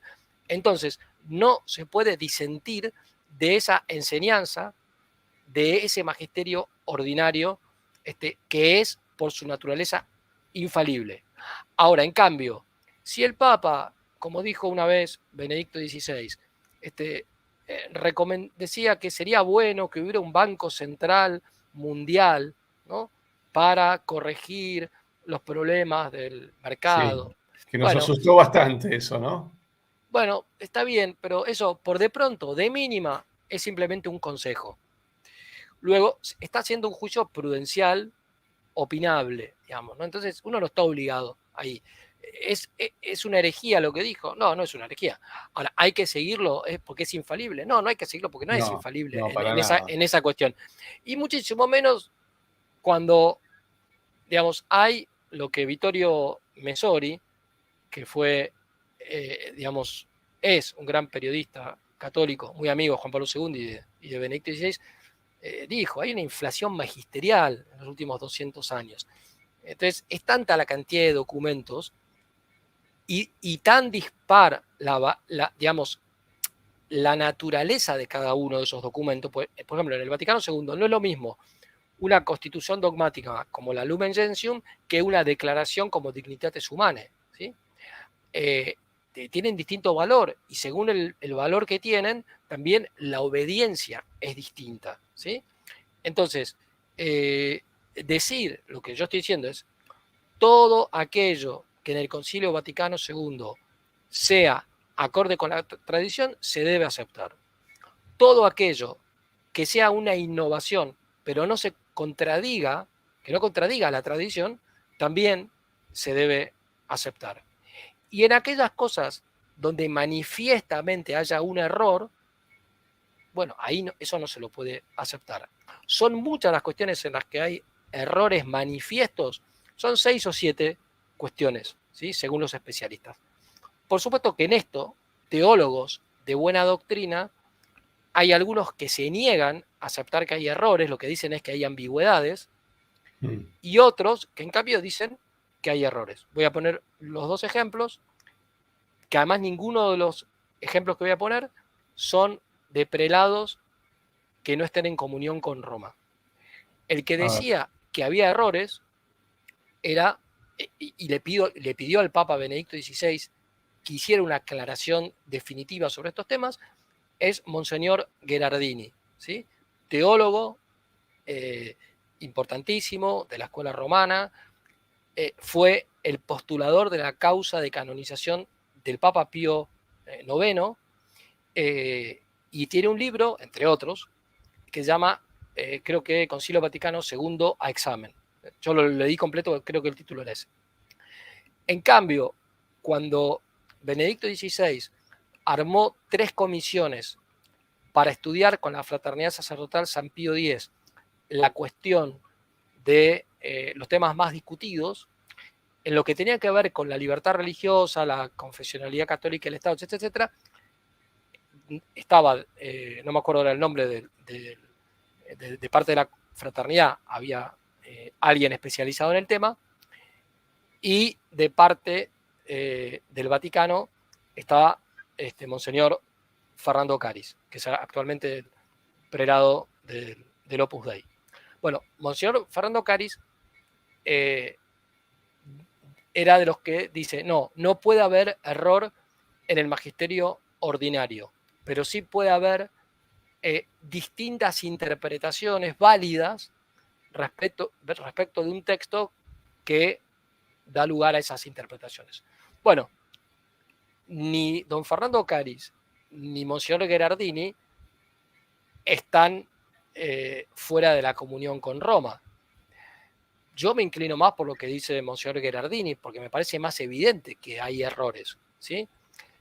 Y Monseñor Fernando Caris, no obstante, que él no acepta que hay errores en magisterio ordinario, sí acepta, al menos implícitamente, que hay ambigüedades, porque es verdad que todo texto debe interpretarse en el contexto, digamos, ¿no? Pero hay cosas que son más claras y cosas que son más difíciles. Si llevamos más de 50 años discutiendo este tema, es porque hay cosas dichas en el concilio que no están claras. Entonces, yo no digo no aceptar los textos del concilio ni el magisterio postconciliar. Jamás he dicho eso. Yo dije no, hay que aceptarlo. Ahora, en aquello que sea manifiestamente claro que es contrario a lo que la Iglesia enseñó siempre, y a lo que además está definido como de fe católica, divina y católica, porque está en la revelación, bueno, lo lamento, yo tengo que, digamos, la obediencia no es la principal de las virtudes. La principal de las virtudes es la caridad. Claro. Y luego viene la fe y la esperanza. O sea, la obediencia, de alguna manera, Ni siquiera está figura en las otras virtudes. Pues prudencia, justicia, es, templanza y fortaleza. Tal vez dentro claro, de la templanza y la prudencia podría estar como un subderivado, ¿no? la obediencia está parcialmente en la templanza, parcialmente en la fortaleza, parcialmente en la justicia y también en la prudencia. Pero la obediencia es la obediencia, digamos, a la ley de Dios. Hay que obedecer primero a Dios antes que a los hombres. Si la misma iglesia me está diciendo que hay un modo de ejercicio del magisterio ordinario que no es definitivo, bueno, si no es definitivo, es porque de mínima puede cambiar. Ahora, también puede ser que tenga un error. Yo les pregunto a los que hacen del concilio el superconcilio, esto no son palabras mías, son palabras de Benedicto XVI, ¿sí? Que no se puede convertir al Vaticano II en el concilio más importante de la historia de la Iglesia, cuando hay otros 20 concilios anteriores. Yo les pregunto, a ver, yo tengo que aceptar todo lo que dice el Concilio Vaticano II con puntos y comas, y las personas que escribieron algunos de esos documentos, al escribirlos, estaban desobedeciendo lo que la Iglesia enseñó durante 2000 años. Entonces, ¿quién es el desobediente? ¿El que escribió esos documentos? ¿O yo que digo, acepto el concilio, salvo estas cuestiones en las que creo que hay un error? Schillebeck, que fue uno de los teólogos más enemigos de Benedicto XVI, lo dijo con mucha claridad, porque él fue uno de los que intervino en la redacción de los documentos del Concilio Vaticano II. Dijo que no solamente había cuestiones que él consideraba que eran verdaderas, pero claramente eran heterodoxas, sino que además expresamente se habían puesto frases ambiguas como bombas de relojería que harían ir explotando con el paso del tiempo. De hecho, muchos padres conciliares de muy buena fe firmaron la totalidad de los documentos sin darse cuenta, cosa que luego sí se dieron cuenta, que estaban firmando documentos que tenían errores. ¿Y por qué no se dieron cuenta? Bueno, porque justamente la diferencia entre un teólogo perito, como fue Ratzinger o como fue Schillebeck, o los que estuvieron del lado más ortodoxo, saben cuestiones que una persona, por más que sea un obispo, muchas veces no sabe. No sabe. Entonces, Fernando, acá nos dice Ana. Te pongo un ejemplo. Pero para que te cierro con esta frase y seguimos. Ana dice, curioso que quienes no creen se esfuerzan por estar presentes en programas de creyentes católicos. La fe es un don del Espíritu Santo. Si no crees, no lo tienes. Es simple. Porque hay un montón de gente que dice, no, pero ustedes hablan de cosas y dice, Dios no existe. Ah, qué bien. Yo digo, ¿para qué vienen a opinar? Vos sabés que en YouTube hay programas, por ejemplo, de jardinería. Yo no soy hábil, no entro ahí. Y no di justo con los jardineros cómo se planta algo. No sé para qué para qué se mete, ¿no es cierto? Se nota que el ateo tiene una incógnita permanente en su vida. Lo invito a hacerse algunas preguntas. Están algunos con el tema de la ciencia. Bueno, la entropía, el principio entrópico explica que en realidad no hay manera de que no exista Dios. En realidad, lo absurdo sería que no existiese. Acá nos dice Joaquín, cuando hay escritos y expresiones ambiguas no es por casualidad, es con una intención clara de confundir. Y es cierto. Es decir, buena parte de los documentos del concilio han sido bombas de relojería, los pusieron. Acá nos dice... perdóname, y han sido, algunos fueron puestos deliberadamente de manera ambigua para hacerlos explotar luego como bombas de relojería. Otros fueron ambiguos porque las peleas fueron tan grandes entre los padres conciliares que al final terminaron en esos documentos que te das cuenta que es una especie de pastiche, donde en un lugar dice una cosa, en el otro lugar dice, no digo la contraria, pero prácticamente. Sí, prácticamente. Acá nos dice, acá hay un error que presenta Joe Sugar. La ciencia es ciencia porque usa métodos científicos para probar lo que se plantea. En cambio, las religiones usan a la Biblia. A ver, vamos a aclarar. Ciencia y teología son dos aspectos del conocimiento distintos. La ciencia estudia el fenómeno, los fenómenos físicos. ¿Sí? Por ejemplo, la ciencia permitió este sistema que nos permite comunicarnos. La teología estudia la revelación. Es decir, hay toda una situación histórica que plantea que Dios se ha revelado a la humanidad, se ha mostrado. Y la teología trabaja sobre eso para ver si eso es verdad o no es verdad. Entonces, son dos campos de conocimiento que no necesariamente tienen que estar unidos. En realidad suele haber trabajos científicos que terminan coincidiendo con la revelación, pero no es que una cosa tiene que ir contra la otra. Ni la ciencia se encara cuestiones de fe, ni la fe de cuestiones científicas. No, a ver, Porque a veces coinciden. El método científico moderno está bien, tiene importancia. Ahora, siglo XXI, la discusión sobre la validez del método científico moderno entre los epistemólogos, si pienso en Lakatos, en Popper, en Feyerabend, etcétera, está muy discutido. Digamos, el positivismo duro y puro está criticado por los mismos que se dedican a filosofía de la ciencia y no son católicos. Así que creo que hay que hoy relativizar un poco esta cuestión del método porque está muy discutida. Ahora, sí, la teología es una ciencia distinta a la biología, a la química, a la física o a las ciencias sociales, a la historia, a la geografía, etcétera, ¿no? Su objeto es la revelación, lo que Dios ha dicho a sí mismo. ¿Dónde se encuentra eso? Se encuentra en la tradición, es decir, en lo que Jesucristo transmitió a los apóstoles y ellos a su vez transmitieron de manera oral a las generaciones siguientes y ha llegado hasta el día de hoy, y en aquello que también inicialmente se transmitió de manera oral, pero luego quedó escrito bajo inspiración divina en las Escrituras, que es la Biblia, ¿no? Mirá, vos sabés que, perdóname, en un programa me preguntaron, ¿pero qué dice la Biblia con respecto a la Navidad? Y yo digo, mirá, no, ¿qué dice la ciencia? Y digo, mirá, la arqueología bíblica puede opinar de eso, porque ¿cuál ciencia? ¿La ciencia de cohetes espaciales? No puedo opinar nada. Sí opina la arqueología bíblica y que por ejemplo termina coincidiendo. Escúchame, algo que me gustaría que veamos dentro de la revolución de la iglesia. Bueno, acá Gabriela dice, ojalá, porque alguien dice, con el cambio de la misa a lengua vernácula avanzamos. No, no avanzamos nada, porque no es una traducción. La misa nueva no es traducción de la anterior.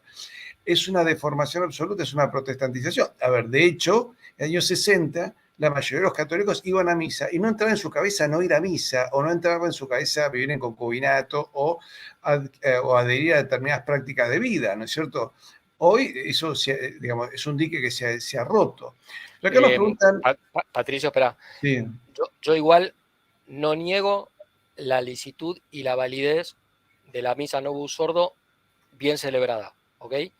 Creo pero que sabemos muy bien que por lo general estamos viendo... se presta. En España estaba viendo una misa y la otra, fui a las dos, y voy a misa tradicional, se llenaba, y la otra... No, está bien, pero lo que quiero decir es, yo considero, por supuesto, que es muchísimo mejor la misa tradicional. Ahora, la misa Novus Ordo, bien celebrada, ¿es lícita? Sí. ¿Es válida? Sí. ¿Se puede asistir? Sí. Ok, no hagamos dialéctica en esto. No, ya sé, pero acá me está diciendo que como que fue un avance. Bueno, no ha sido un avance. O sea, la asistencia a la misa se ha reducido notoriamente. Escúchame, la relación... y además han cambiado. El problema de usar las lenguas vernáculas es que lex orandi, lex credendi, ¿sí? O sea, según como rezamos, así creemos, y según como creemos, así rezamos. Si nos cambian con una lengua viva lo que se dice en la liturgia, terminamos finalmente creyendo en algo distinto. Te voy a poner un ejemplo técnico que es muy claro, ¿no? El credo niceno-constantinopolitano, que es el que se reza en la misa tradicional y que también se puede rezar en la misa nueva, dice que Jesucristo es consubstancial al Padre. O sea, Jesucristo es Dios, por naturaleza. ¿sí? ¿Cómo se lo tradujo? Se lo traduce como de la misma naturaleza que el Padre. No es lo mismo decir consubstancial que decir de la misma naturaleza, porque de la misma naturaleza que el Padre, es decir, de naturaleza divina, se puede ser por esencia o por participación. Si es por esencia, macanudo, es lo mismo que consubstancial. Pero si yo considero que es de naturaleza divina por participación, eso es una herejía semiarriana, ¿sí? Nosotros somos de naturaleza divina por participación, porque por la gracia hemos sido elevados por nuestra naturaleza y participamos de la naturaleza divina a través de Jesucristo. ¿Esto quién lo descubrió y le mandó una carta escandalizado a Pablo VI? Monsieur Lefebvre. No, Jacques Maritain. Jacques Maritain le mandó una carta a Pablo VI diciéndole, tuvimos varios concilios en el primer milenio para aclarar bien las verdades de la fe católica e impugnar las herejías. Y para eso se fue puliendo cada vez más el lenguaje, y en eso ayudó mucho la filosofía griega, en ese momento más la de Platón, luego la de Aristóteles, a partir de Santo Tomás. Y entonces categorías como las de acto y potencia, sustancia accidentes, materia y forma, ayudaron no a entender mejor el misterio, porque si es un misterio, está por encima de la razón, pero a definirlo de manera que sea lo menos alejado de la verdad posible. Entonces, si yo traduzco en vez de consubstancial de la misma naturaleza, después puede venir un teólogo a decir, bueno, en realidad Jesucristo es de la misma naturaleza que el Padre, pero no por esencia, sino por participación. Bueno, listo, estamos diciendo lo que decían los arrianos o los semiarrianos, ¿sí? O por qué Benedicto XVI tuvo que volver a la fórmula de la consagración de siempre, digamos, ¿no? O sea, cuando se consagra el vino, que dice Jesucristo murió por muchos, pro multis, no dice por todos, ¿no? Cosa que los tradicionalistas reclamaban hacía mucho tiempo. Porque no es lo mismo la redención objetiva que la redención subjetiva. Jesucristo efectivamente murió por todos, pero no todos se van a beneficiar de esa redención porque no van a querer salvarse. Porque hay gente que no quiere salvarse. Entonces, ¿cuáles fueron las palabras que Jesucristo usó? Que las conocemos por los evangelios y por San Pablo. Dijo por muchos, no dijo por todos. Entonces vino Benedicto XVI y dijo, volvemos a la fórmula tradicional, pro multis. Ahora, ¿qué era lo que estaba? ¿Por qué habían cambiado la fórmula de la consagración, aunque no afectaba a la esencia de la consagración? ¿Por qué habían cambiado? Porque por influencia del falso ecumenismo. Porque ¿cómo vamos a decir que Jesucristo murió por muchos, que no todos se van a salvar? Eso va en contra del ecumenismo, eso va en contra del diálogo interreligioso. Bueno, lo lamento, pero el falso ecumenismo y el diálogo interreligioso sincretista es contrario a la verdad de fe de que fuera de la iglesia no hay salvación y que nadie se puede salvar si no está bautizado. Después podemos entrar a matizar esto, como lo hizo muy bien Pío XII, respecto a qué tipo de bautismo pueden tener los que tienen ignorancia invencible respecto de la fe católica, viven con la ley natural. Bueno, son personas que se pueden salvar porque de alguna manera tienen lo que se llama bautismo de deseo implícito. Macanudo. Pero se salvan por los méritos de Cristo porque de alguna manera están ordenados a la iglesia y forman, como se decía antes del concilio, si no parte del cuerpo, sí del alma de la iglesia. Pero no, estos cuando ponen el por todos, es porque creen que todos se van a salvar y que el infierno es un cuento chino y que el pecado mortal no existe. Entonces, ¿se entiende? O sea, en cambio, el uso de una lengua como el latín te impide quedar sujeto a las interpretaciones arbitrarias y también a los cambios mismos que va sufriendo el idioma. Porque lo que hace 20 años significaba una cosa, hoy puede significar otra. El latín te permite una fijación de ideas y conceptos que la lengua vernácula no te lo permite. De ahí, a ver, el error luterano. De Lutero, no es que se separó un grupo de cristianos y que vos hoy tenés un cristianismo 2.0, una iglesia evangélica luterana muy fuerte. No, tenés miles de sectas. porque cada uno le va cambiando algo digamos, no hay nada que los contenga. Escúchame. La liturgia en latín y la liturgia en griego, sí. ¿sí? Con esa liturgia se cristianizó el Imperio Romano, se bautizó a los pueblos bárbaros, se formó el Sacro Imperio Romano Germánico y toda la cristiandad medieval. Todo el continente Incluso americano. a pesar del cisma, se mantuvo gran parte de las verdades católicas en la Iglesia Ortodoxa, no la totalidad obviamente, y se evangelizó todo un continente, como el americano. Entonces, se supone que si el cambio, que no es la prueba principal de la misa nueva, de la liturgia nueva, no es el idioma. De hecho, las lecturas podrían hacerse en idioma vernáculo, o leerlas en latín y después leerlas en castellano, como hacen algunos. Pero bueno, si realmente era algo tan importante, hubiera aumentado la cantidad de fieles que van a misa. No, y al no, revés. no ha sido así. El Concilio Escúchame. Vaticano para acá disminuyó la cantidad de personas que van a misa, disminuyó la cantidad de católicos que se bautizan, disminuyó la cantidad de católicos que se casan por la iglesia, disminuyeron las vocaciones sacerdotales, disminuyeron las vocaciones religiosas. Aumentaron el aborto. Aumentaron Entonces, abortos entre católicos. Exactamente. Escúchame, ¿Benedicto XVI ha sido el catejón? Bueno, es un tema complicado, ¿no? Es decir, es un tema de interpretación bastante opinable. ¿A qué se refería San Pablo cuando decía que antes de que apareciera el hombre de perdición, el anticristo, había un obstáculo que lo detenía, ¿no? Y que recién cuando fuera removido ese obstáculo, aparecería el anticristo. Que algunos dicen que es la liturgia, justamente la liturgia tradicional, que está siendo saboteada, a ver, de la misma Roma, ¿no? Bergoglio ha prohibido que en varias ciudades, en varias iglesias se celebre la misa tradicional. Y otros dicen que no, que es una persona. Eso tiene que ver con, eso me parece a mí que tiene más que ver con otro de los signos de los últimos tiempos, que es la supresión del sacrificio perpetuo, que eso está en el libro de Daniel en el Antiguo Testamento, ¿no? Porque allí donde no se celebre la misa tradicional o de mínima la misa Novus Ordo bien celebrada, estamos suprimiendo el sacrificio. Es más, ya no se habla más de la misa como sacrificio. Todo el mundo escucha hablar del misterio pascual, del banquete, etcétera, que se pueden entender correctamente, sí.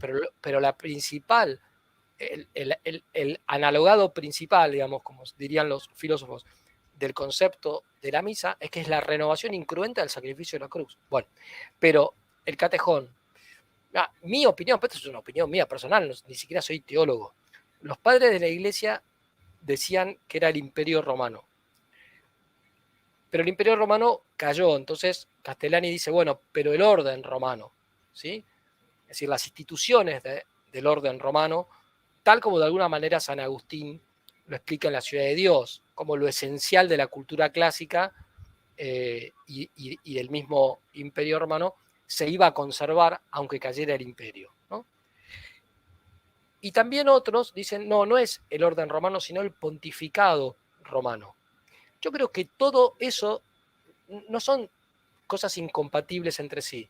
O sea, yo creo que, a ver, el Imperio Romano le puso orden al mundo, ¿sí?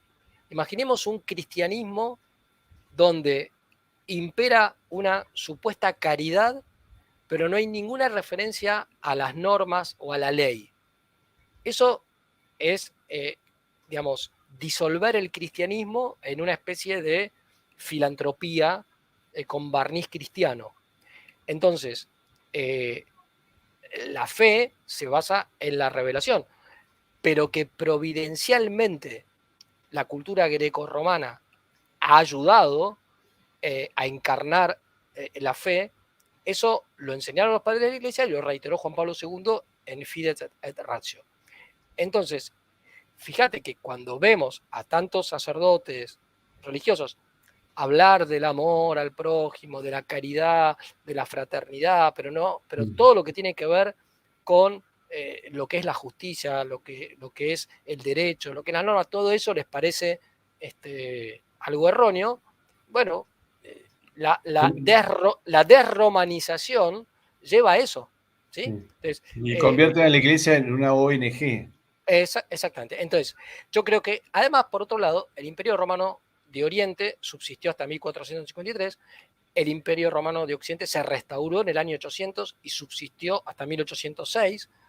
De alguna manera, ambos fueron heredados, uno por el Imperio Austrohúngaro, el otro por el Imperio Ruso, y la realidad es que el Imperio Romano como tal, como estructura político-jurídica, yo creo que termina de caer definitivamente con la Primera Guerra Mundial. Cuando cae el Imperio Alemán, el Imperio Ruso y el Imperio Austrohúngaro. Ahí ya no queda ningún vestigio del Imperio Romano. Bien. Estamos hablando ya de hace 100 años, cuando estaba muy avanzado el proceso de revolución y ya estaba el modernismo dentro de la iglesia. Sí. Ahora, ¿subsistía el orden romano? Sí, subsistió el orden romano en muchos estados y en muchas culturas. Y subsistía el pontificado romano. Ahora, después del Concilio Vaticano II, por una mala interpretación de los textos sanos del concilio y por seguir los aspectos erróneos, Y por esas se bombas de produjo tiempo, como dijiste. una destrucción Sí, no del imperio, que ya no existía, sino del orden romano, que claro. está basado en la familia, que está basado en la propiedad, que está basado en la autoridad. Todo eso Y ha que son sido... todas cosas que hoy se discuten, ¿no? El mismo Es, Bergoglio habló de que la propiedad era un tema como secundario. Una pregunta. perdóname, y Sí, lo último que queda es el pontificado romano. claro. Entonces, bueno, obviamente el pontificado romano no va a desaparecer como tal, porque Jesucristo dijo: tú eres Pedro y sobre esta piedra edificaré mi iglesia y las puertas del infierno no prevalecerán contra ella. Pero puede suceder, esto lo escribió el padre Castellani y lo recogió Alberto Escurra Medrano en un artículo del año 67, que se llama ¿Vendrá un antipapa?, donde él dice que puede coexistir en tiempos del anticristo un falso papa que sea el que la mayoría acepta y sigue, y que en realidad es el falso profeta digamos, que es la mano derecha del anticristo, y que al mismo tiempo el papa legítimo, el papa que realmente es el vicario de Cristo y el sucesor de San Pedro, es seguido por una minoría de fieles y tal vez ni siquiera se sabe dónde está, digamos, ¿no? ¿Esta es la situación actual? No.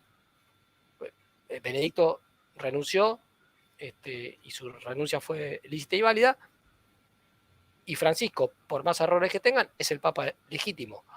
Ahora, ¿se parece a esa situación? Se parece. ¿Podría darse eso en el futuro? Podría darse. Y en ese Una caso, pregunta, ¿puede ser que... en ese eclipse del pontificado romano, el catejón ya directamente sea... ¿Pero puede ser que Bergoglio, como algunos sostienen, sea el falso profeta? No, yo creo que no. O sea, yo creo que tiene muchos errores, pero estricto sensu, yo no, al menos, no creo que el falso profeta vaya a ser un papa lícita y válidamente elegido por un cónclave. Y si bien conozco las teorías que hablan sobre la supuesta nulidad de la renuncia de Benedicto y la supuesta nulidad e invalidez del cónclave, la verdad es que, por un lado, no me convencen desde el punto de vista canónico. Bueno, que algunos dicen que fue elegido una quinta sesión cuando solo se pueden hacer 4, ¿no? Sí, no, pero mira, lea a Monseñor Schneider, al cardenal Bram Müller, a Roberto de Mattei, pregúntale a Antonio Caponeto, o sea, gente muy seria que sabe de estos temas, te dicen, no, o sea, lo que sucede es que cuesta mucho, justamente por una mala interpretación de la infalibilidad del Papa, hubo una inflación, eso Castellani lo decía clarísimamente, ¿no? Una mala interpretación de la infalibilidad papal, se hizo del papado algo, una especie de monarca absoluto, ¿sí? El Papa no es un monarca absoluto, el Papa tiene que respetar la tradición. Y si el Papa toma té en hebras, yo no tengo por qué tomar té en hebras, digamos, ¿no? Sí, será muy, muy, muy paquete, será muy simpático y todo, pero no tengo... Bueno, muy bien. Entonces, pero se llegó a esa situación, vos y yo hemos sido formados en esa situación. Sí, O sea, sí, me si el Papa acuerdo. dice A, Porque, yo digo digamos, A, si el Papa dice B. hasta Pío XII los papas sean de buena doctrina, ¿cierto? Sí, bueno, Pero pero igual estaba esa mentalidad, Sí, de que, una pregunta, de no, de no, de no- porque tenemos que cerrar, sí, Fernando, llevamos 1 hora 40. sí, Cuando renunció Benito XVI cayó un rayo. sí, sí, eso es, para mí es un signo claro de la ira divina, ¿no? Porque yo creo que Benedicto no renuncia porque no Benedicto tenía fue salud. forzado, ¿no? Podemos decir que fue forzado. Yo creo que al menos indirectamente fue presionado, sí. Por Que lo eso no quiere menos, decir que no haya sido libre su renuncia, pero bueno, se sí, la pusieron muy pero complicada. me impresiona. Es decir, a mí me llama la atención que no haya tal vez salido a decir todas las cosas, porque bueno, era por la salud, pero sobrevivió 9 años. Es decir, ¿por qué no fue y dijo todo lo que vio, todo lo que pasa a una costa del martirio? Total, que no lo puede asustar el martirio un papa, ¿no es Es un, cierto? no, pero primero, es un tema prudencial y nosotros no tenemos conocimiento de las circunstancias que llevaron a esa decisión, con lo cual yo, digamos, indubio pro reo, ¿no? O sea, en principio creo que si el Papa lo hizo, siendo algo que es lícito, habrá tenido sus razones. Ahora habrá que ver qué pasa con el testamento, si dice algo en el testamento, por ahí no dice nada, o a lo mejor dice algo, qué sé yo. Habrá que ver, Monseñor Gaswain es el que tiene que leer el testamento completo de Benedicto. Nos vamos, Fernando, voy a volver a mostrar esta foto. Pelé, que estuvo en España y estuvo en el Valle de los Caídos. Vamos a hacer un programa sobre Pelé y España. Y nos vamos con la foto de Benedicto XVI, Requiescat in pace, que descanse en paz y que interceda por nosotros en esta situación que parece más una iglesia de tribulación, de mucha persecución, donde hoy los gobiernos persiguen directamente al cristianismo como políticas de Estado, ¿no es cierto? Fijemos los argentinos, con un papa argentino nos han metido el aborto, por lo tanto vemos que en realidad esto es una política a nivel universal donde hay un complot de medios de comunicación, de gobiernos y también de sectores de la iglesia. ¿Y básicamente para qué? Para destruir la iglesia. Fernando, te mando un fuerte abrazo. Bueno, lo mismo, Muchísimas muchísimas gracias.